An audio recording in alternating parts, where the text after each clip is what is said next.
Hello everyone, welcome to your YouTube channel English Editorial। आज हम idioms of phrases के next part को देखेंगे।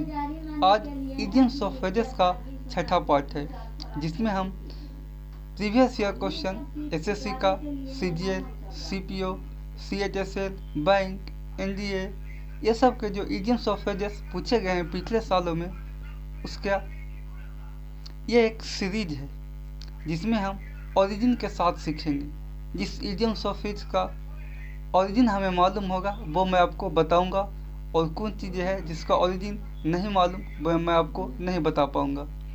तो आइए शुरुआत करते हैं। आज पार्ट 6 है, इससे पहले 5 पार्ट ऑलरेडी हो चुके हैं। तो अगर आप 5 पार्ट देखना चाहते हैं तो प्लेलिस्ट में जाकर आप इसे देख सकते हैं। आइए शुरुआत करते हैं। A fair weather friend, friend आप जानते हैं दोस्त। ए फेयर मतलब एक अच्छा साफ सुथरा और वेदर मतलब मौसम। एक वैसा फ्रेंड जो आपके साफ सुथरे मौसम में आपका साथ दो। इसका मतलब आपके खुशी के दिन में जो आपके दोस्त आपके साथ हो उसे बोलते हैं ए फेयर वेदर फ्रेंड, जिसका मतलब होता है वैसा दोस्त जो सिर्फ आपके सुख के दिनों में, अच्छे दिनों में आपका साथ दे और बाकी दिनों में आपको साथ नहीं दे, मुश्किल के वक्त में साथ छोड़ दे, वैसा दोस्त। तो ए फेयर फेयर फ्रेंड का मतलब हुआ, ए फेयर वेदर फ्रेंड का मतलब हुआ वैसा दोस्त जो मुश्किल वक्त में आपका साथ छोड़ दे। एग्जाम्पल से समझते हैं। She had realized that Ravi is a fair weather friend। उसे यह रियलाइज हो गया कि रवि उसका ए फेयर वेदर फ्रेंड है, मतलब वैसा फ्रेंड है जो सिर्फ खुशी के दिन में उसका साथ देता है और मुश्किल वक्त में उसका साथ नहीं देगा। एक और एग्जांपल है, इसे आप खुद देख लीजिएगा। सेकेंड इडियम्स की तरफ बढ़ते हैं। रेड लेटर डे, एक लाल दिन। इसका एक ओरिजिन है। आपने कैलेंडर देखा होगा, कैलेंडर में जितने भी छुट्टी के दिन होते हैं वो सारे रेड कलर से होते हैं। तो वहीं से ये इडियम्स आया है रेड लेटर डे। तो उसमें क्या होता है, जितने भी रेड कलर के डेट होते हैं उसमें हम छुट्टी मनाते हैं। मतलब ये है कि वो एक इम्पोर्टेंट डे होता है। इसका ये मतलब हुआ कि रेड लेटर डे का मतलब होगा ए हैप्पी एंड सिग्निफिकेंट डे, एक महत्वपूर्ण दिन, एक अच्छा दिन, एक ऑस्पिशियस दिन, एक सुनहरा दिन। तो रेड लेटर डे का मतलब हुआ इम्पोर्टेंट डे। एग्जाम्पल से समझते हैं। The day I first met her was a red letter day for me. जब मैं उससे पहली बार मिला था तो उस दिन मेरे लिए एक बहुत ही महत्वपूर्ण दिन था, इम्पोर्टेंट डे था, उसी को बोलते हैं red letter day. Next idiom की तरफ बढ़ते हैं। To have something up on sleeve. तो इस इडियम्स का भी एक ओरिजिन है। अक्सर आपने देखा होगा कि जो जादूगर होते हैं वो अपने बाजू से, अपने बाँह से कभी पक्षी निकाल देंगे, कभी बोतल निकाल देंगे, कभी पैसे निकाल देंगे। तो वहीं से ये इडियम्स आया है। टू हैव समथिंग, कुछ रखना अपने बाजू में। तो जो बाजू में वो रखते हैं, कोई भी पक्षी रखें, पैसे रखें, चाहे बोतल रखें, तो वो क्या करते हैं कि उनको दिखाने के लिए उनके पास पहले से ही एक सीक्रेट प्लान होता है। तो वहीं से ये इडियम्स आया है। To have something up on sleeve का मतलब हुआ कि उस हैविंग ए सीक्रेट प्लान, पहले से ही सीक्रेट प्लान रखना। आइए एग्जाम्पल से समझते हैं।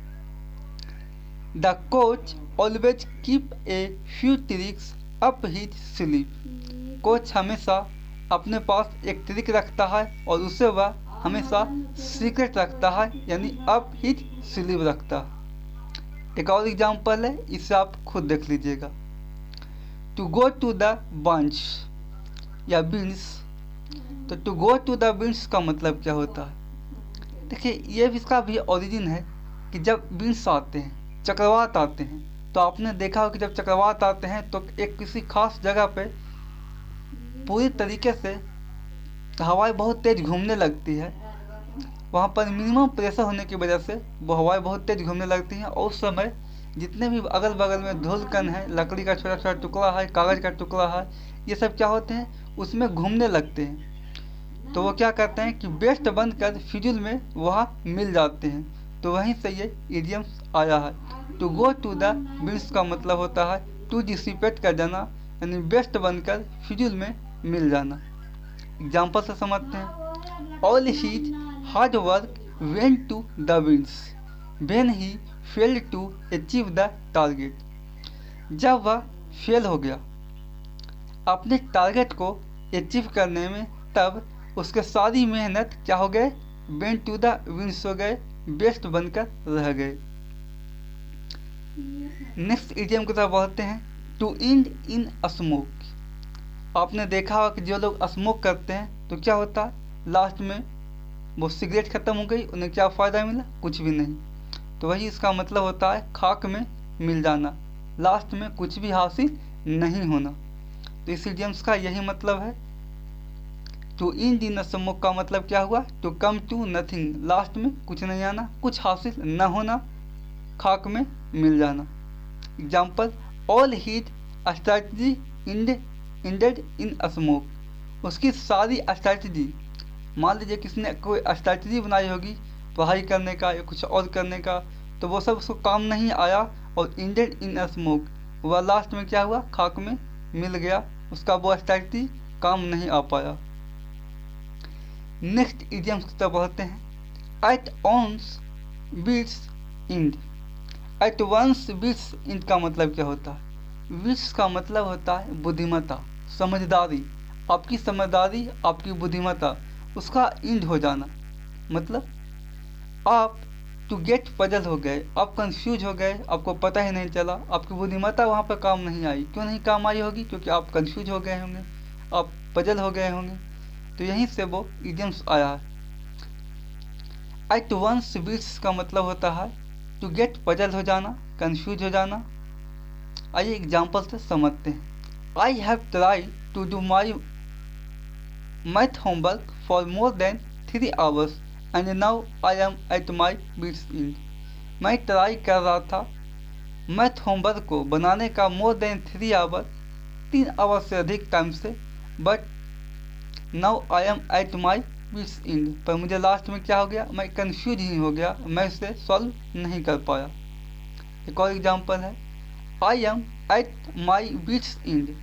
मेरी बुद्धिमत्ता काम नहीं आई और मैं पजल हो गया, कंफ्यूज हो गया। विथ माई मदर्स लॉयर, मैं अपनी सास के साथ। She always scold me without any reason, वह मुझे ऐसा स्कोल्ड करती है, डांटती है बिना किसी रीज़न के, और इस बात से मैं हमेशा कंफ्यूज रहता हूँ, हमेशा पजल रहता हूँ। प्लीज़ भाई लोग, आप लोग वीडियो को मेरे चैनल को सब्सक्राइब कर दीजिएगा, और अगर आपको वीडियो पसंद आई हो तो वीडियो को लाइक कर दीजिएगा, शेयर कर दीजिएगा और सब्सक्राइब जरूर कर देना मेरे भाई। प्रेस द बेल आइकॉन, इससे क्या होगा कि आपको लेटेस्ट वीडियो हमेशा मिलता रहेगा। अपना ख्याल रखें और अपने परिवार का भी। धन्यवाद, थैंक यू।